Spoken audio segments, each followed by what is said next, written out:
Hey everyone, welcome back to the channel. Today I'm taking a look at the brand new Olympus EM5 Mark III.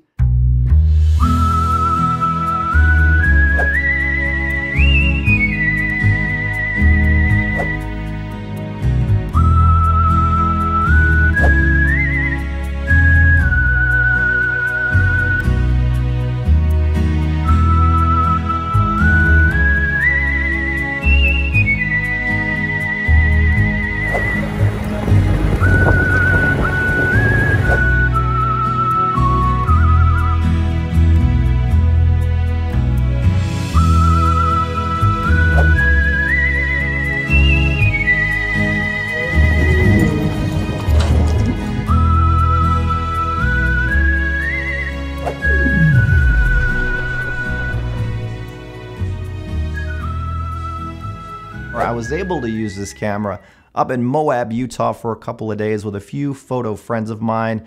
Olympus brought us out to check out the camera. It's been 4 years since the EM5 Mark II. And I remember reviewing that camera in Bermuda, had a blast. I loved the EM5 Mark II. As a matter of fact, I'm a big fan of Olympus Micro Four Thirds in general. A lot of people have been asking me, is Micro Four Thirds going to stick around?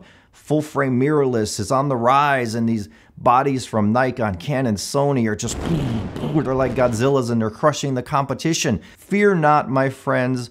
Micro Four Thirds is alive and well. And even I had some doubts about Micro Four Thirds over this last year, this past few months, because I'm seeing all these full frames come out and I'm like, is Micro Four Thirds still going to be relevant? Well, after using the EM5 Mark III, I'm happy to say it is still very relevant, and there's still a massive fan base shooting Micro Four Thirds. There's amateurs, there's enthusiasts, there's hobbyists, there's just average Joes, and there's professionals shooting with Olympus. The EM1 X, their pro flagship camera, that was a little bit controversial when it came out because people were like, is Olympus going big now? Everything was supposed to be small with Micro Four Thirds. This looks like a big Micro Four Thirds camera, but the EM1X was for pros. It was demanded by pros who shoot Micro Four Third, and they wanted a beefier, bigger grip, a little bit faster, longer battery life. So Olympus responded to the pros with the EM1X. The EM1 is the next in line in the pro segment of Olympus. EM1 Mark II is just under the EM1X, and that's a beautiful camera. This little EM5 Mark III is pretty much an EM1 Mark II in this little miniaturized body. You're getting pretty much the same focus performance. You are getting the same 4K cinema, 4K video. You're getting the face and eye detect. You're getting improved 5-axis. Olympus actually miniaturized the 5-axis unit in here, and at the same time improved the stabilization of the unit. That's incredible. They made the battery smaller, but you're still getting the same battery life as the previous generation. I shot this thing for 2 or 3 days in Moab, all on one battery. I think my battery died the last night that I was there, so I didn't need to change my battery. Others who were there, I know a lot of people did change their battery, but they were shooting like crazy, right? Like 1,500 shots on a charge some were getting. But that all depends on if you're shooting continuous, spray and pray kind of thing. You know how that goes. But I was really impressed with the out-of-camera JPEGs of this. As always, Olympus, in my opinion, is still the absolute best with out-of-camera JPEGs.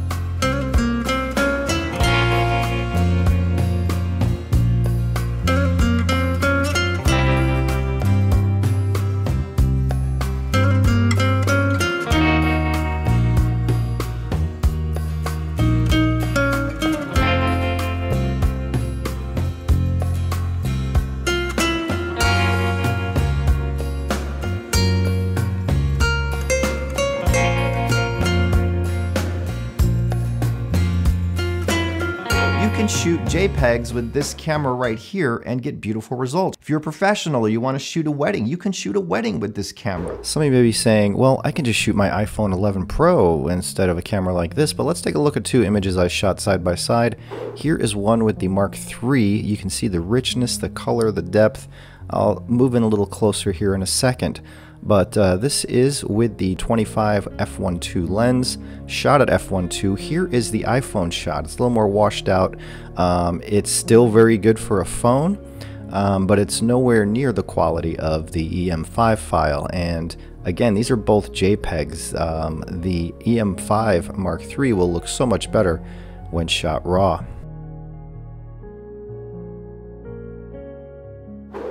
I always say I'm a 24 megapixel guy, but in the case of Micro Four Thirds, I feel 20 megapixels is a sweet spot because you have that smaller sensor. So you don't want to pack the smaller sensors with a ton of megapixels. And I see a lot of full frame, and why is my voice going high like that? Okay, here's some info about the EM5 Mark III. Olympus says it's compact, lightweight, suited better to outdoor situation, which I mean, they're talking about this is not a camera for extreme low light.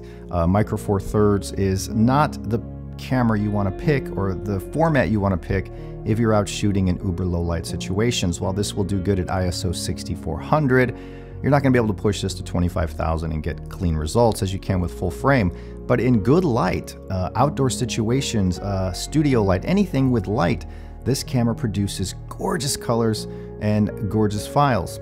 So Olympus says it's basically suited to outdoor situations, which I take as meaning maybe vacations, travel, right? Anything where you're outside. This camera's small enough, fast enough, it's blazing fast, and it has that amazing 5-axis image stabilization. Awesome. Olympus states it's perfect for astro, stars, nature, landscape. It's weather sealed fully. It has fast AF. This has the same sensor as the EM1X, their flagship camera. So it's a 20 megapixel Micro Four Thirds sensor. Has a new engine, new AF algorithm, and improved 5-axis. They actually miniaturized the 5-axis unit and at the same time improved its performance, which is quite astonishing because Olympus has the best image stabilization you can get in any camera. They have the best version of 5-axis. They were first with it also. So if you really want to see 5-axis performing at its absolute best, pick up an Olympus and you'll see what I'm talking about. It has 4K movie mode, Cinema 4K, same as the EM1 Mark II. Smaller battery, but same performance, and it's smaller to keep the size down and the weight down. Olympus says this camera has 64% less weight than comparable full-frame mirrorless cameras. Now, can you compare a full-frame camera to Micro Four Thirds? Sure, if you're shooting in good light. Again, the real only weakness of Micro Four Thirds has always been uber low light. So if you're like a night dweller, shoot in the lowest light of clubs, you're probably going to want a full-frame sensor camera. But everything else, this can compete with the best of them as far as image quality goes. There's some new ergonomics here based on feedback from professionals, and professionals do use Micro Four Thirds. I know many of them. I know an amazing wedding photographer who shoots Olympus. Pros do use this kind of system. The mode dial has been retooled. The thumb rest has been redesigned with an increased size. The on-off button is now up top on the camera. Has the TruePic 8 processor, same as the EM1X. You don't have dual processors here, you just have single though. You have phase detection EF, 121 point all cross type. You have a touch pad that you can move the AF frame with on the back LCD. It has a touch shutter and AF touch activation. Face detect and eye detect here from Olympus. What else do we have here? The image stabilization, the 5-axis works with adapted glass. All legacy glass will be able to use the 5-axis image stabilization. With some lenses, like the 12-100 from Olympus, you have 5-axis IS sync, which gives you 6.5 stops. That's crazy. You can handhold a shot for several seconds in this way. 2.36 million dot OLED EVF. It looks big, it looks bright, it looks great, and while it's not the highest resolution out there, it looks very, very good. The magnification is 1.37x. Supersonic wave filter. Olympus invented this technology long ago. They were the first to include this in a digital camera. It's the wave filter for dust removal, and it works great to keep your sensor clean. This camera also has their Pro Capture, where you can hold down the shutter button and start recording frames before you hit that decisive moment. So that way, your camera will always capture the moment you want if you want to use Pro Capture. Tripod high-res shot mode. It has in-camera USB charging, but it does ship with a traditional charger, which is cool because some camera companies have been skimping on the chargers. Glad to see Olympus including a physical charger, but if you're out on the road, you can charge this thing with a battery pack, one of those chargers that you just plug into USB and it will charge up your battery. A power bank, that's what I want to say. There's also an external grip that is meant for this camera. I think if you buy this camera, this grip is a must. It's the ECG5. It has a grip, beautiful grip, so it fills out your hand better, adds a shutter button as well, and it looks fantastic on the camera. So the price, well, first of all, this is shipping in November of 2019. The price is $11.99 US for body only, $14.99 Canadian, comes in silver or black. If you want it as a kit, you can get it with the 14-150 Mark II, which is a great versatile lens, $17.99 US, $22.49 Canadian. The grip is going to be $169, and there you go. So I do real world reviews. I'm about to celebrate my 12th anniversary of SteveHuffPhoto.com and completing real world style reviews from my very first review of the Leica M8 camera when I started my website. It's always been about user experience and real world use. I'm not a fan of technical tests or 100% crops, really, because that has nothing to do with photography for me. For me, photography has a lot to do with the passion for the craft, the love of loving the gear you use, getting beautiful results that are pleasing to the eye, whether you show them online or frame them in a large print. I am not someone who needs to look at 100% crops and study them because there's no reason to do that. It's not going to change your image when printed.